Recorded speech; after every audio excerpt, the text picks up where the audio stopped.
चलो अच्छा हुआ तुम्हारा एडमिशन हो गया, नहीं तो सिटी कॉलेज में एडमिशन मिलना आसान बात नहीं है। आप हो ना बुआ, आई होप कि बबलू भैया को भी जॉब का कॉल आ गया। बेटा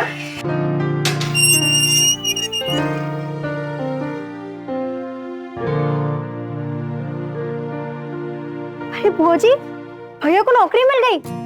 भगवान का लाख लाख शुक्र है। चलो अंदर चल के बबलू को बताते हैं। जी जी भैया।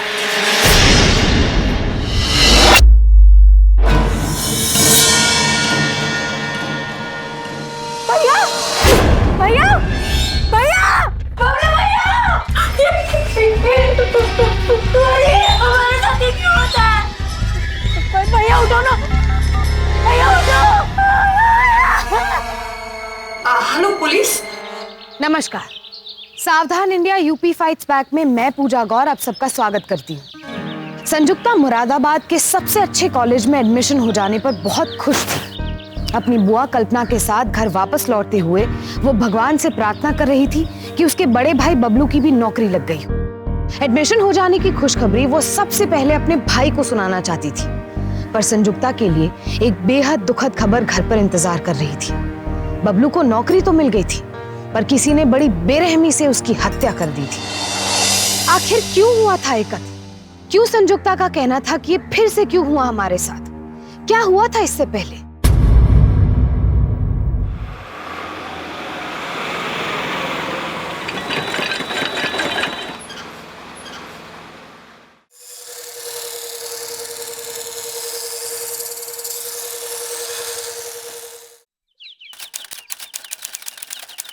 अरे बबलू के पापा, देर हो रही है, जल्दी करिए ना। अपनी बहन का ख्याल रखना बबलू, आज उसका लास्ट पेपर है, कोई डिस्टरबेंस नहीं होना चाहिए। पापा मैं सब संभाल लूंगा। पता नहीं सामान वामान भी ठीक से रखा है या नहीं। मम्मी वो सब हो जाएगा, आप निश्चिंत होकर शादी में जाइए। लेकिन मुझे चिंता इस बात की हो रही है, पापा 200 किलोमीटर गाड़ी खुद चला रहे हैं। इसकी चिंता ना कर, रास्ते में कोई परेशानी ना हो इसलिए मैंने गाड़ी की सर्विसिंग पहले ही पूरी करा ली थी। ये बहुत अच्छा किया पापा आपने।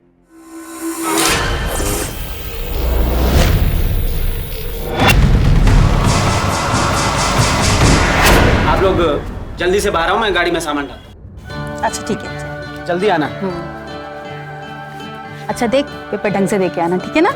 हाँ, आप मेरी टेंशन बिल्कुल मत लो, इस बार भी फर्स्ट डिवीजन पास हो जाऊंगी, देख लेना। माँ बेटी का प्यार बहुत हो गया, अब जल्दी से चलो फटाफट। अरे अरे भैया जी, ये बैग तो रह गया। ये काम कर, इसको सीट पे रख दे। जी भैया। अच्छे मस्त आएंगे, तुम जो गिफ्ट मांगोगी वही गिफ्ट दूंगा तुमको, ठीक है? जी पापा। अच्छी तरीके से पेपर देना, ओके? अच्छा पापा, खुश रहो। खुश रहो, खुश रहो। Happy journey to you. Happy journey. शुभ यात्रा बाबूजी। अरे बहादुर, घर का ख्याल रखना, ठीक है? अच्छा बेटा। अच्छा पापा, गाड़ी ध्यान से चलाना पापा। ओके बेटा।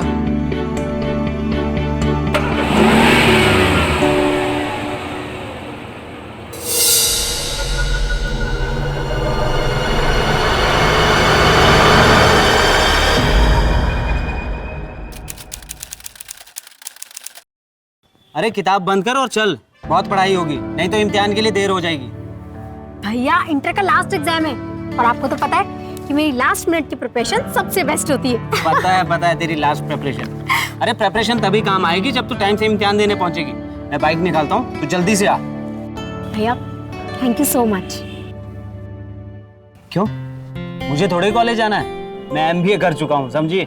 जानती हूँ, लेकिन आज मम्मी पापा के साथ आप भी जा सकते थे, लेकिन आप नहीं गए क्योंकि मेरे एग्जाम्स हैं, सिर्फ इसलिए। पापा को प्रॉमिस किया है कि तेरा ख्याल रखूंगा। भैया जी, वो पुलिस आई है।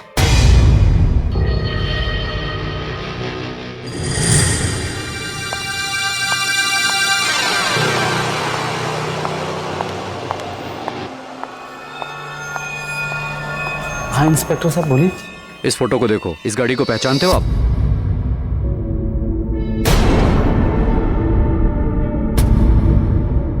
ये कैसे हुआ इंस्पेक्टर साहब, और कहाँ हुआ?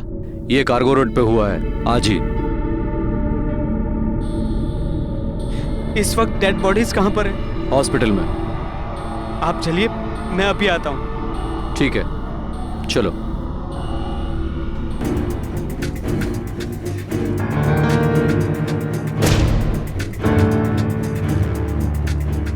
क्या हुआ भैया?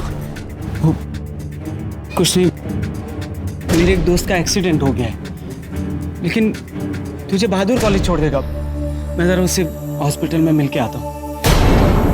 और सुन, ऊपर अच्छे से देखकर रहना। भैया सब ठीक तो है ना? सब ठीक है।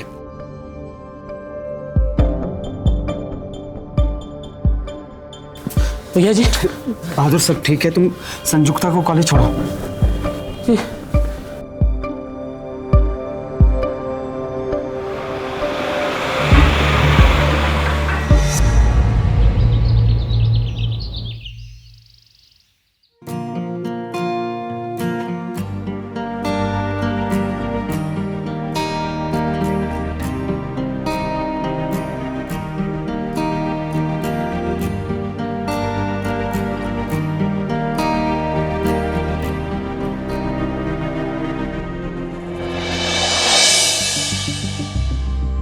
अरे बुआ,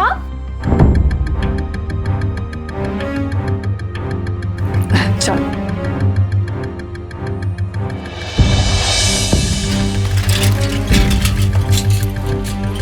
बुआ ये हम हॉस्पिटल की तरफ क्यों जा रहे हैं?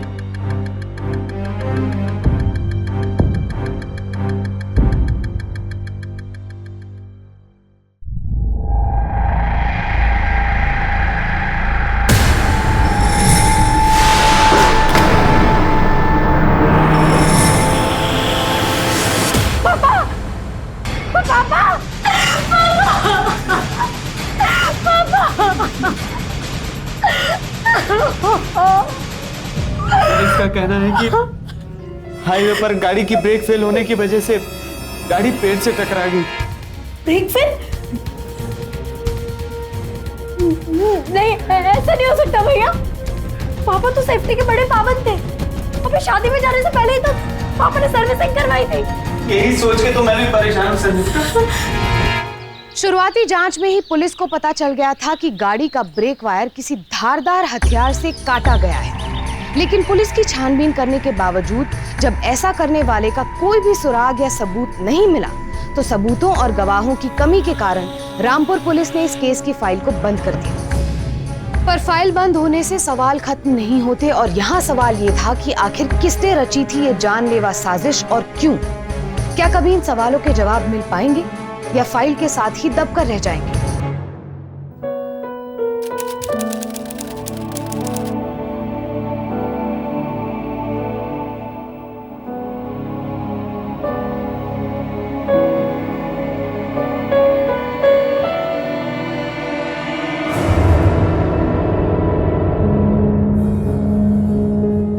इधर आओ।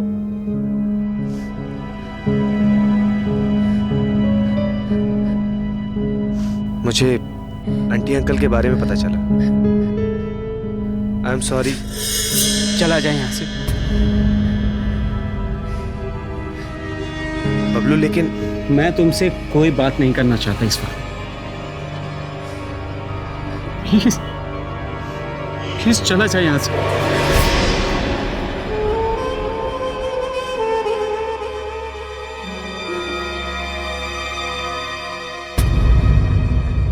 पापा, मम्मी, आप हम लोगों को अकेला छोड़कर क्यों चले गए? भगवान के घर में भी अच्छे लोगों की बहुत कमी है, इसीलिए उन्होंने इन दोनों को अपने पास बुला लिया। पर बुआ, उन्होंने हमारे बारे में एक बार भी नहीं सोचा। इसका जवाब नहीं है मेरे पास, लेकिन मैं प्रार्थना जरूर करूंगी कि भगवान इनकी आत्मा को शांति दे।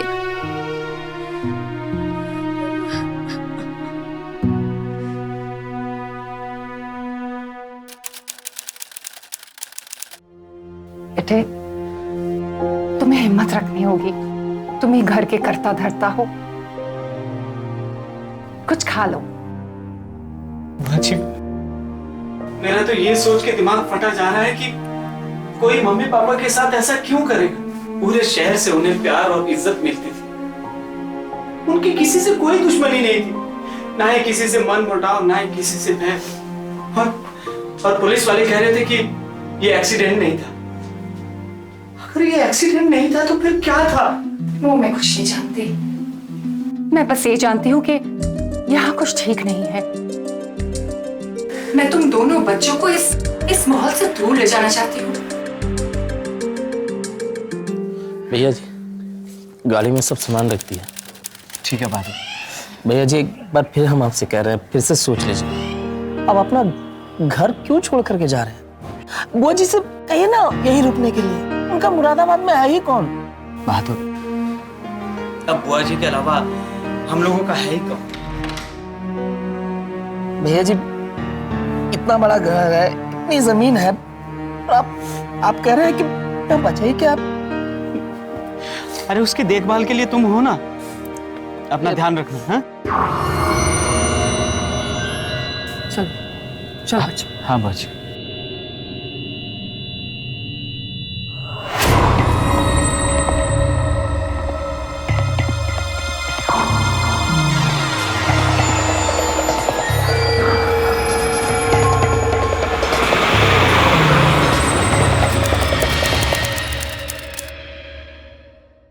भैया, यहाँ बिल्कुल अच्छा नहीं लग रहा है। प्लीज यहाँ से वापस चलते हैं।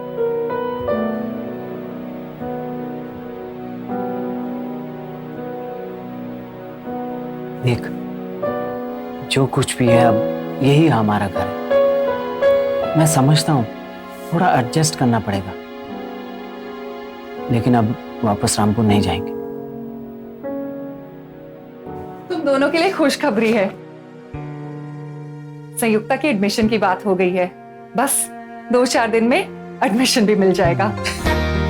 ये पगली रो रही थी। Come on, cheer up.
Mansarovar.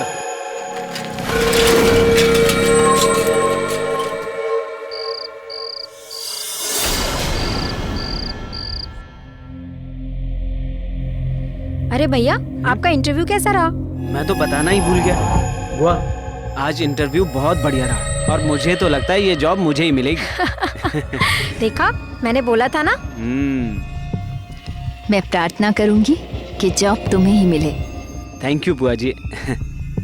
अरे वो बिरयानी पास करना। अपने माता पिता की सड़क दुर्घटना में मौत के बाद बबलू और संजुक्ता रामपुर छोड़कर अपनी बुआ के पास मुरादाबाद रहने चले आए। बुआ की देखभाल और प्यार से एक ही झटके में जो जिंदगियां उजड़ी थी वो फिर से संवरती नजर आ रही थी। पर कोई तो था जिसे ये खुशी मंजूर नहीं थी। आखिर कौन हो सकता था इस परिवार का दुश्मन? क्या बिगाड़ा था इन्होंने किसी का? किसकी नजर थी इनकी खुशियों पर? चलो अच्छा हुआ तुम्हारा एडमिशन हो गया, नहीं तो सिटी कॉलेज में एडमिशन मिलना आसान बात नहीं है। आप हो ना बुआ। आई होप कि बबलू भैया को भी जॉब का कॉल आ गया। लेटर?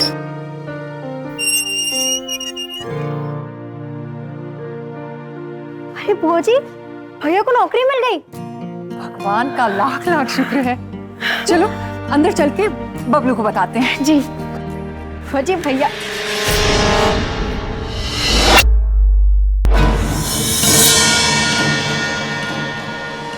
भैया भैया भैया बबलू भैया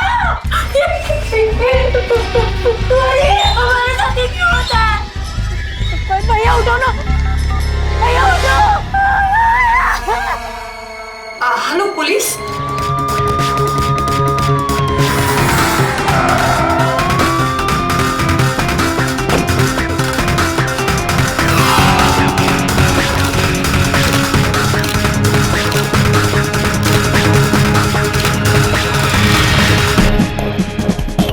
जी क्या आपको किसी पे शक है? इस पर शक होगा सर? हमें तो आए हुए सिर्फ 1 ही महीना हुआ है और हम तो यहाँ किसी को ठीक से जानते भी नहीं। किसी से दुश्मनी और झगड़ा तो बहुत दूर की बात है, कोई आता जाता भी नहीं। कभी कभी रामपुर से कोई आ जाए तो अलग बात है। देखिए जिस तरीके से कत्ल हुआ है ऐसा बिल्कुल नहीं लगता कि कोई जबरदस्ती घर में घुसा। इसका मतलब यही है कि बबलू कातिल को पहले से जानता है। तिवारी ये पहली तो लस्ती जा रही है। इस चाकू पे किसी की उंगलियों के निशान नहीं। लगता है कातिल बहुत ही शातिर है। जी सर। और भला आज के दौर पे रामपुरी चाकू कौन इस्तेमाल करेगा? और इस चाकू को देख के लगता है कि इसे खास तौर पे बनवाया गया। भला ऐसा चाकू कौन बना सकता है? सर हो सकता है ये दिलावर को पता हो। दिलावर माना इस वक्त वो जेल में है, लेकिन अपने जमाने का बहुत बड़ा चाकूबाज था। उससे पूछताछ करनी पड़ेगी। सारे गुनाहों से तौबा करके जेल में बैठा हुआ हूं दरोगा साहब, बताइए कैसे याद फरमाया? मैं जानता हूं दिलावर कि अब तुम सुधर चुके हो और तुम्हारे अच्छे व्यवहार के चलते तुम जल्दी जेल से रिहा होने वाले हो। दरअसल एक केस के सिलसिले में तुम्हारी कुछ मदद चाहिए। नहीं साहब।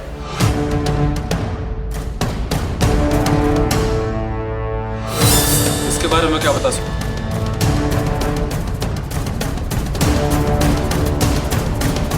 ऐसे चाकू देखे तो जमाने हो गए साहब। रिंग वाला कुंडा, 5 लीवर। इस वक्त ये चाकू चाहिए हो तो कौन बना सकता? सब उसी जमाने में 2-3 ही लोग थे और तभी बुजुर्ग।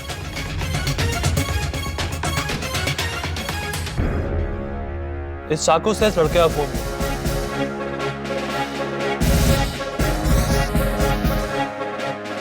सब चाकू बनाने वाला कमाल का, चलाने वाला अनाड़ी। मतलब साहब ये 8 इंच का रामपुरिया है। एक दांव में किसी का सर से गर्दन अलग हो जाए और इसने तो इतने वार किए, सब लंगूर के हाथ में अंगूर थमा दिया। और कुछ और बता सकते हैं? इतने दिनों से जेल में हो साहब, बाहर का तो खबर नहीं। आपको तो वहीं जाके पता चलेगा जहां ये चाकू बनती है, यानी रामपुर।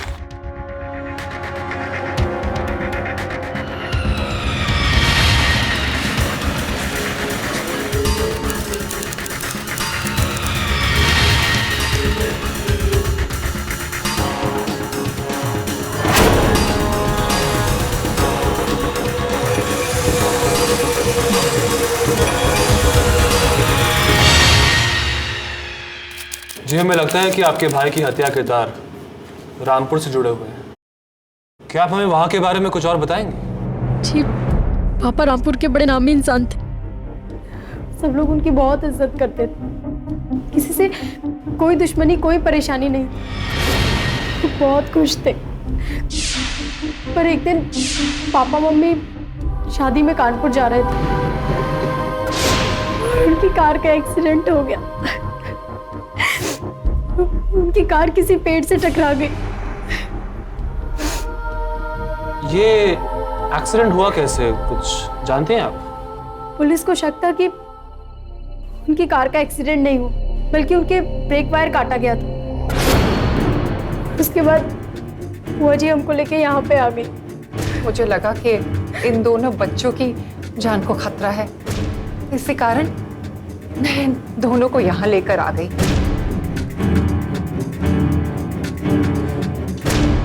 मिनट क्या कोई और है रामपुर में जो हमें बबलू के बारे में कुछ और बता सके? वो है एक आदमी, बबलू का दोस्त राहुल।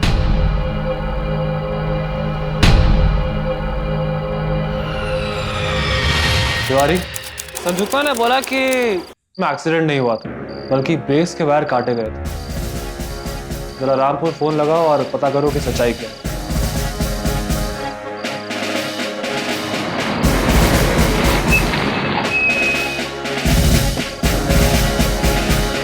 टंके खोलकर। हाँ ठीक है सर, अभी रामपुर थाने से फोन था। गाड़ी की ब्रेक वायर को किसी तेज धार वाले हथियार से काटा गया था। अच्छा, इसका मतलब संजुक्ता सच कह रही। चलो।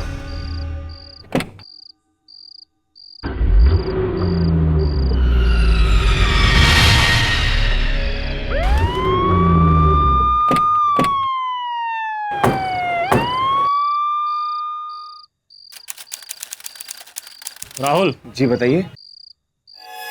तुम्हें हमारे साथ चलना पड़ेगा पुलिस स्टेशन। सर मेरी बात अरे चल, डालो गाड़ी में से।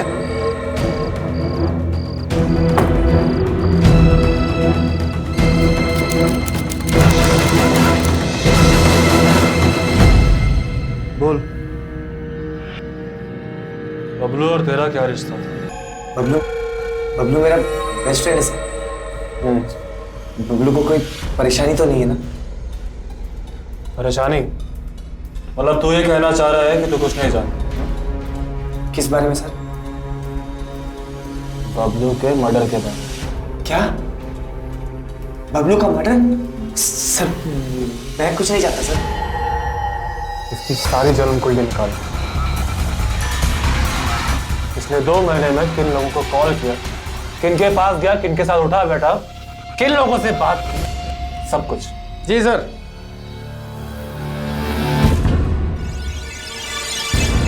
ऐसा है, बहुत बड़ी मुसीबत में फंसने वाले थे। सच बता वरना। सर मैं बताता हूँ सर।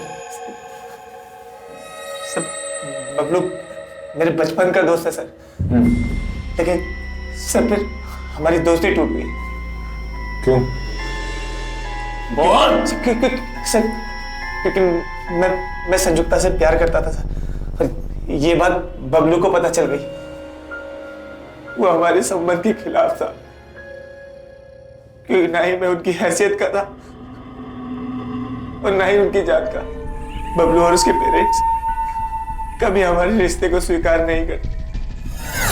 अभी वो जो ना नई वाली फिल्म आई है, तेरी कसम मेरा बहुत मन कर रहा है देखने का। तू चलेगी?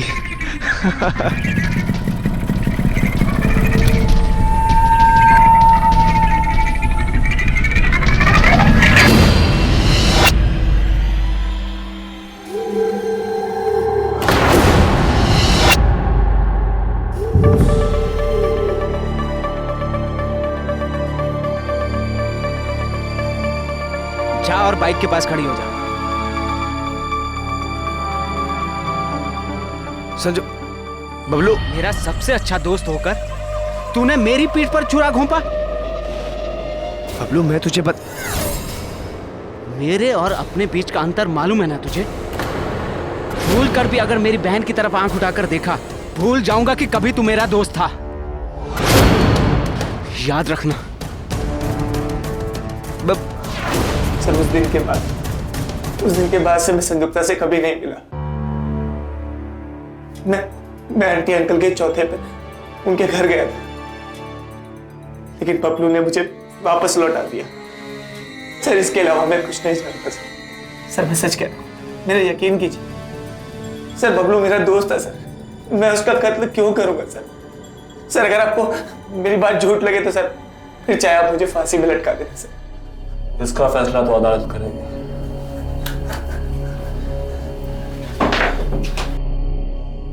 I understand that. Even for me, this case is top priority. Sure, sir. जय हिंद।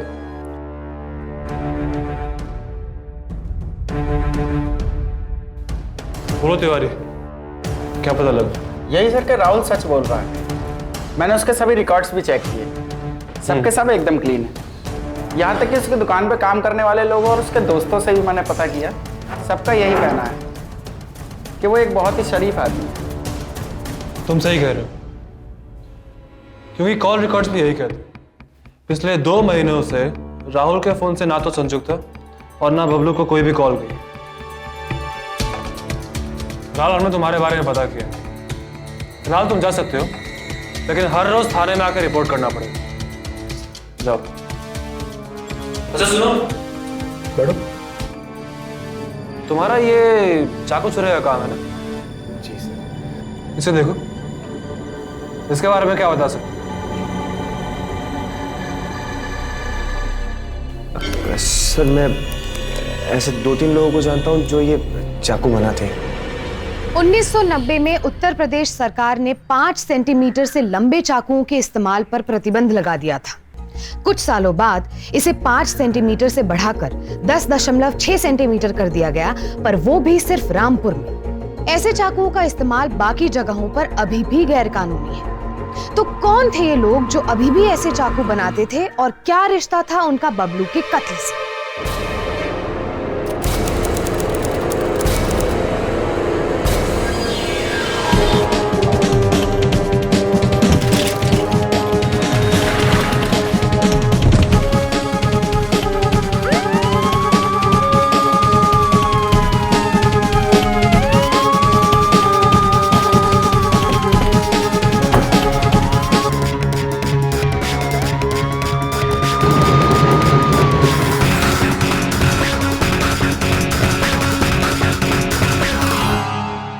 गलती हो गई साहब, माफ कर दीजिए। गैर कानूनी चाकू बनाने के जुर्म में तुम तीनों को अंदर सड़ा दूंगा। साहब चाकू बनाना हमारा पुश्तैनी काम है, कोई जुर्म तो नहीं है। तो पुलिस को देखे भागा क्यों था? सरकार मैंने रामपुरी बनाना बंद कर दिया है, पर पुलिस को आते देख साहब, भगवान कसम साहब, ऐसा जुर्म हमने कभी नहीं किया है साहब, कभी नहीं। ध्यान से देखो ये चाकू। क्या तुम तीनों में से किसी ने चाकू बनाया या फिर किसी और को बेचा? एक ही कारीगर है जो इस चाकू को बना सकता है, राशिद अली साहब। वही इस चाकू को बना सकता है साहब। कहाँ मिलेगा ये राशिद अली?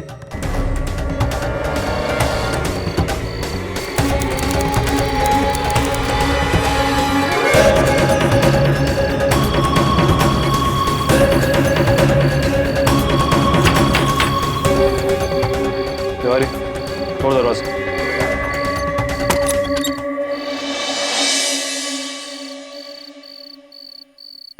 राशिद अली आपका नाम है? जी जनाब, बताइए मैं आपकी क्या खिदमत कर सकता हूँ?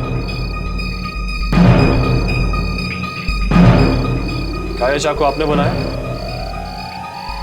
इसे नाचीज नहीं बनाया, इसे 20 साल पहले बनाया था जब हमारी फैक्ट्री चल रही थी। क्या आपको याद है कि ये चाकू आपने किसे बेचा था? ऐसे तो याद नहीं है, मगर मैं हिसाब लिखता था एक रजिस्टर में। हो सकता है उसका नाम भी हो उसमें। क्या हमें वो रजिस्टर दिखाएंगे?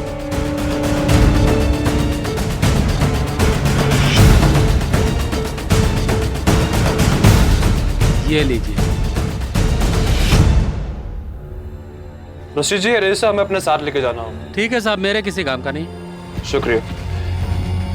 अगर आपको कोई और बात पता चले तो आप मुझे कॉल कीजिएगा। ठीक है साहब। तिवारी ने मेरा नंबर दिया।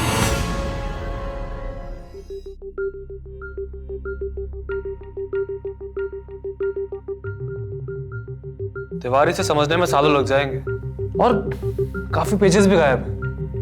इसमें हमारे काम की एक भी इंफॉर्मेशन नहीं है।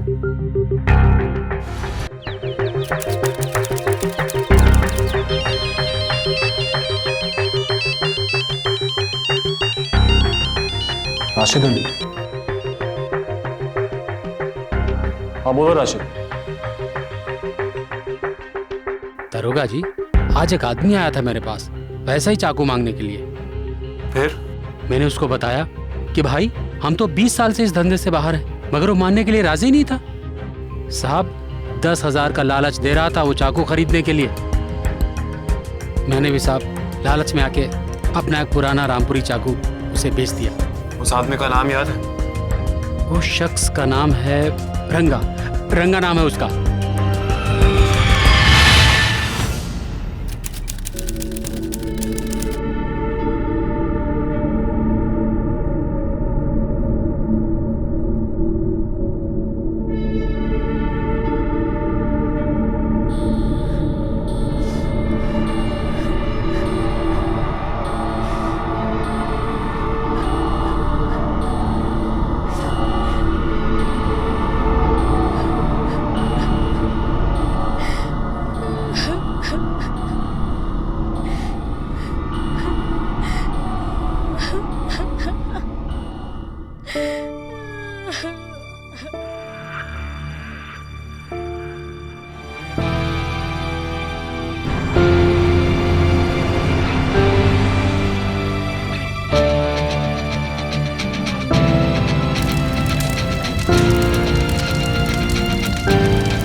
चुप हो जा बेटी।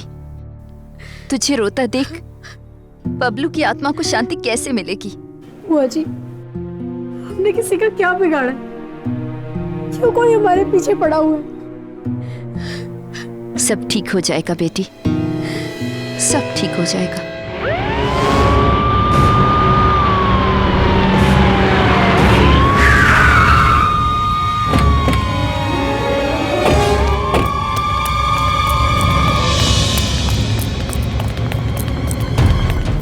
क्लियर है, चलो।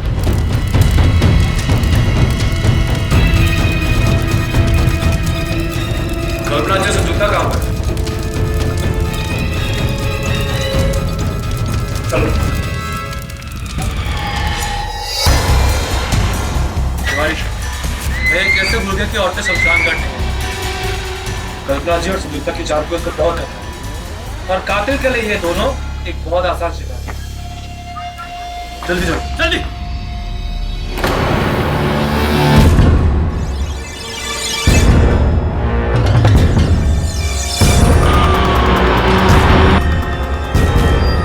शुभ यात्रा राम जी। अरे बहादुर, घर का ख्याल रखना, ठीक है?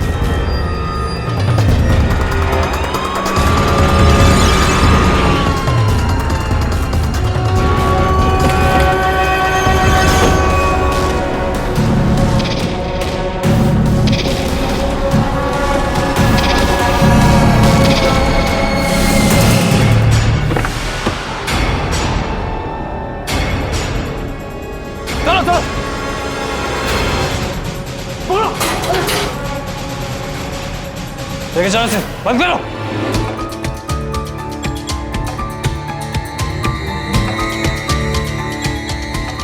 साहब उस दिन जब मालिक कानपुर जा रहे थे तो मालिक मालकिन के घर से बाहर आने से पहले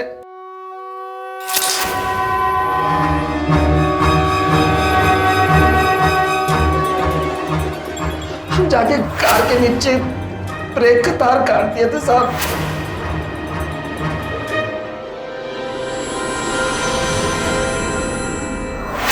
साहब, जिस दिन बबलू भैया इंटरव्यू देने गए थे उस दिन हम ही उनका पीछा कर रहे थे।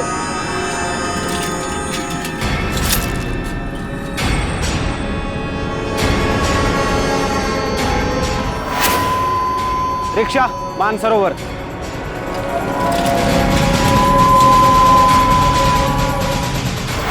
उस दिन हमको मौका नहीं मिला तो एक हफ्ते के बाद हम फिर रामपुर से मुरादाबाद आए।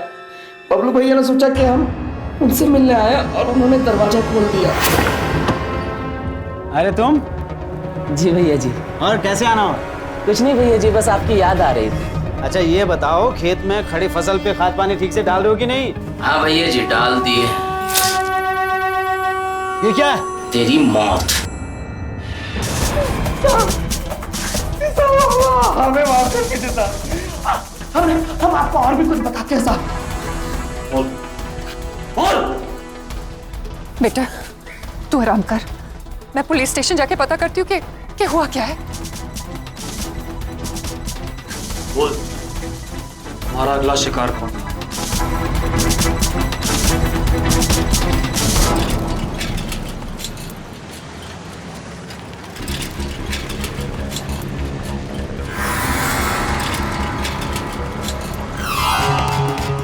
यहाँ से निकलने नहीं चाहिए, पूरे घर की तलाशी लो जल्दी। तुम्हारी बुआ जी कहाँ है? बुआ जी तो करीब थोड़ी देर पहले पुलिस स्टेशन ही गई थी। Police station? पर वो वहाँ पहुंची नहीं। सुनो, तुम यहाँ रुको और उनकी सुरक्षा का ख्याल रखो और तुम मेरे साथ चलो जल्दी।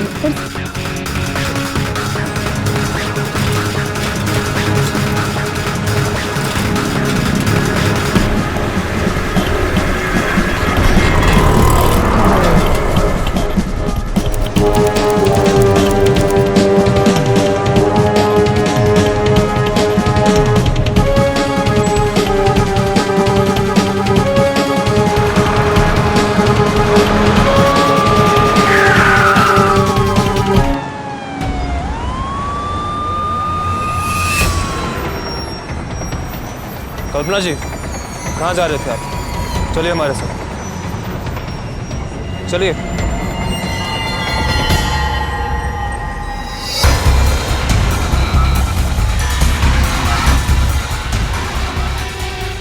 कल्पना जी, अब अगर सच्चाई आप खुद ही बता दो तो बेहतर रहेगा। हमारे ऊपर बहुत कर्जा था। मेरे पति के गुजर जाने के बाद कुछ देर तक तो लेनदार चुप रहे, लेकिन फिर उन्होंने जोर डालना शुरू किया।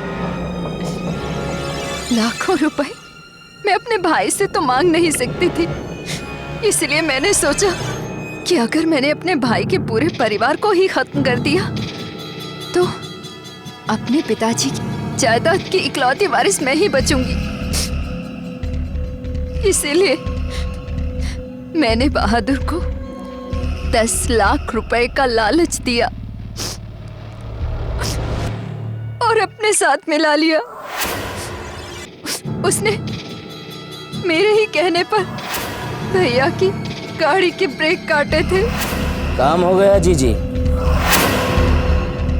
जिस दिन मैं बबलू और संयुक्ता को रामपुर से लेकर आ रही थी, उस दिन निकलने से पहले तुमने बहुत अच्छा काम किया बहादुर। ऐसे ही तुम्हें इन दोनों को भी खत्म करना है। काम हो जाएगा बुआ जी। संयुक्ता और बबलू को मैं अपने साथ मुरादाबाद लेकर चली आई। बहादुर पर किसी को शक नहीं होता, इसीलिए मैंने उसे मुरादाबाद बुलाया। ये क्या? तेरी मौत। जीजी, बबलू भैया का भी काम तमाम कर दिए हैं। जब मुझे लगा कि बबलू की मौत का मामला शांत होने लगा है, तब मैंने एक दिन बहादुर को फोन किया। हेलो। अब सिर्फ संयुक्ता ही बची है, उसका भी काम तमाम हो जाना चाहिए। मुझे जल्द से जल्द प्रॉपर्टी और पैसा चाहिए था, जिससे कि मैं अपने ऊपर चढ़े हुए कर्ज को उतार पाऊं और चैन की जिंदगी जी पाऊं। चंद पैसे और प्रॉपर्टी की लालच में आप इतने अंधे हो गए कि आपने अपने ही परिवार का कत्ल कर दिया। कल्पना जी, आप जैसी बुआ और आप जैसी बहन जिन लोगों की हो, उन्हें दुश्मनों की कोई जरूरत। ये घिनौना खेल कल्पना ने परिवार के नौकर बहादुर के साथ मिलकर रचा था। एसपी यादव की कोशिशों से न केवल कल्पना की करतूतें सामने आई, बल्कि संयुक्ता की जान भी बच गई। कल्पना को क्रिमिनल कॉन्स्पिरेसी यानी कि हत्या की साजिश रचने के लिए आईपीसी की धारा 120B के तहत उम्र कैद की सजा हुई और बहादुर को 3 हत्याओं का दोषी पाते हुए आईपीसी की धारा 302 के तहत बामशक्कत उम्र कैद की सजा सुनाई गई। प्रॉपर्टी की लालच में आकर कल्पना ने जिस जघन्य अपराध का पूरा ताना बाना बुना, वो बेहद हैरान कर देने वाला था, क्योंकि घर की बड़ी होने के नाते दोनों भाई बहन ने उन पर भरोसा किया था। तो सावधान रहिए ऐसे रिश्तेदारों से जो लालच में रिश्तों का खून कर देते हैं। फिर होगी आपसे मुलाकात जुर्म से जंग की सच्ची घटना के साथ। तब तक सावधान इंडिया, यूपी फाइट्स बैक। जुर्म से जंग जारी है, अब यूपी की बारी है।